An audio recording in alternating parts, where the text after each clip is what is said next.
Good day, and welcome to a new edition of From the Office podcast. This time, due to recent events stirring heated debates across social media, we confront a question that has polarized minds and rattled convictions. Are the Tic Tacs observed by military personnel, those white, fast-moving, gravity-defying crafts, manufactured by Lockheed Martin, or are they truly alien in origin, not of human design?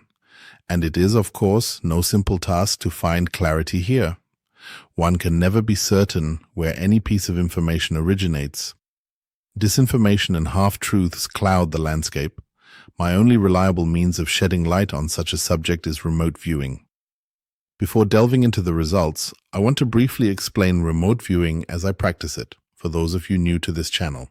Remote viewing, as I approach it, requires the rigorous separation of incoming impressions. It is essential to distinguish between three sources. 1. Spontaneous mental imagery based on personal life experiences. 2. Residuals from learned behavior and memory. And 3. The deep, collective unconscious, the reservoir from which the truest data is often drawn. If these elements are not separated with absolute care, the session becomes subjective, distorted, unusable. I aim to produce objective data that can withstand scrutiny. I do this through methodical reflection and the creation of post-session protocols, detailed notes, immediate sketches, and consistent structure. This particular session took place around 10 to 12 hours ago. It is still fresh. The task was simple. Determine whether the so-called Tic Tacs are human-made or alien technology. The approach: enter Lockheed Martin's hangars through remote perception and see whether these crafts are the product of reverse engineering. 4 distinct objects emerged from this session, each unique, each disturbing. Among them, the Tic Tacs. Let me walk you through them one by one. I will include my original drawings for those watching visually so you can better grasp what I encountered. The first object resembled an aircraft, experimental, familiar in silhouette. It was unmistakably reminiscent of the Horten flying wing developed during the Nazi era. The craft was boomerang-shaped, a tailless design, but this version was wider in the fuselage and the wings were shorter, thicker. In this aircraft, alien technology had been embedded, not theoretical, functional. A component of reverse engineering had been applied. The anti-gravity drive was installed beneath the cockpit, directed downward. I included a top-down and frontal view in my sketches. Its surface was light gray. The cockpit windows were pitch black, impossible to see through. I estimate it was designed for 1, maybe 2 pilots. This craft will be seen publicly, eventually. It hovers. It emits little to no sound. It is, unmistakably, a transitional object between terrestrial engineering and non-human innovation. The second object was a complete shock. It stood in the hangar like an artifact from an alternate timeline. Imagine an elongated octahedron, 2 pyramids fused base to base, then stretched. At its rear, a stabilizing fin, shaped like a swallowtail or pyramidal rudder, protruded. The main body was about 26 to 30 feet in length, with the rear fin adding another 2 to 3 feet. It was mounted on a wheeled rig, clearly not integral to its design, an improvised storage carriage. Here again, alien propulsion had been installed, beneath the cockpit, angled slightly forward. This configuration echoed prior sightings. One in particular, the infamous Calvine photograph from the 1970s. That craft, long debated as extraterrestrial, was not piloted by aliens. It was engineered with alien tech, yes, but it was human-made. Lockheed Martin was involved. That photograph was of this object. Now to the Tic Tacs. This is where complexity thickens. The Tic Tac is not solely human, nor is it solely alien. It is a joint product, originally conceived in collaboration between non-human intelligences, NHIs, and the U.S. Air Force via Lockheed Martin. It is a child of both worlds, but that union fractured decades ago. Reverse engineering of the Tic Tac began roughly 30 to 35 years ago. But development stagnated. A rift formed between the NHIs and the human organizations involved. The higher intelligence, those non-human allies, ceased to share essential data. Why, I do not know. Perhaps trust broke down. Perhaps humans demanded too much or used what was shared irresponsibly. The propulsion system, again located beneath the craft, is unique. There are auxiliary drives both forward and aft, but the primary unit lies under the central axis. Problems persist.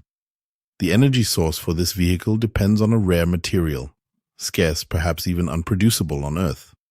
As such, it cannot be mass-produced. It remains limited to prototypes. Navigationally, it is erratic. The speed is too great. The control too volatile. Pilots cannot guide it with consistent accuracy. Perhaps 30 to 40% precision in flight is possible, but no more. Now its color, its surface. This is crucial. The outer hull of the Tic Tac is morphologically adaptive. It responds to changes in gravitational fields by altering its tension and shape. It cannot be painted. Pigments would interfere with this adaptive quality. This is why the surface remains an opaque white. The structure must remain smooth, seamless, no edges, no corners. This ensures minimal resistance when adapting to fluctuating gravitational vectors. Thus, the Tic Tac is real. It is human. It is alien. Both. It was a collaboration, born from that infamous rumored pact in the 1950s. Eisenhower's deal, so long denied, so long dismissed. But it bore fruit, at least for a while, until the alliance fractured. Why? Likely because humans aimed to weaponize it. That may be the entire cause of the split. Perhaps the NHIs refused to let their technology become an instrument of death. Perhaps they tried to maintain a balance of power between global superpowers, ensuring that no one nation held dominance. Perhaps they wanted parity. Perhaps they wanted control. A note. The Tic Tac I saw was mounted on a heavy-duty wheeled chassis.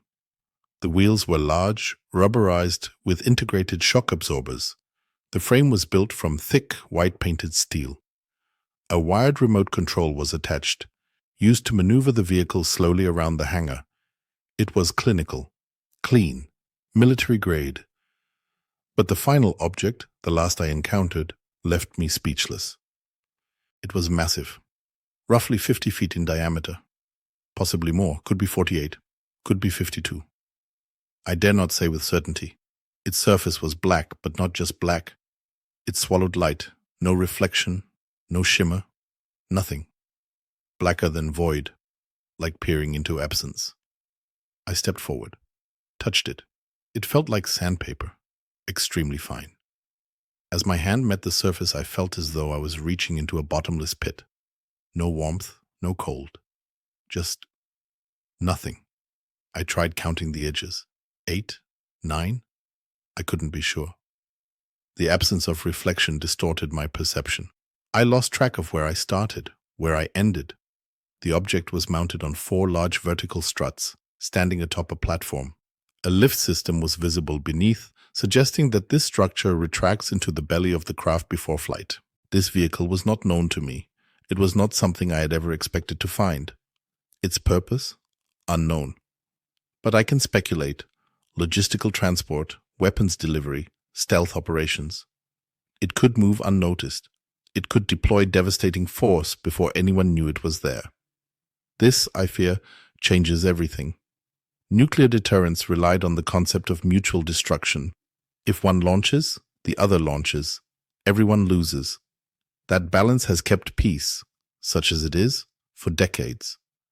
But now, if a craft can travel anywhere on Earth in 3 minutes, if no warning exists, then there is no deterrence. A first strike becomes the strike.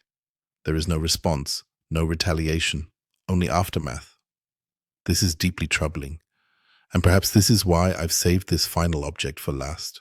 Because it renders us spectators, no longer agents. It strips us of our sense of influence over global affairs. No longer can we rely on balance or parity.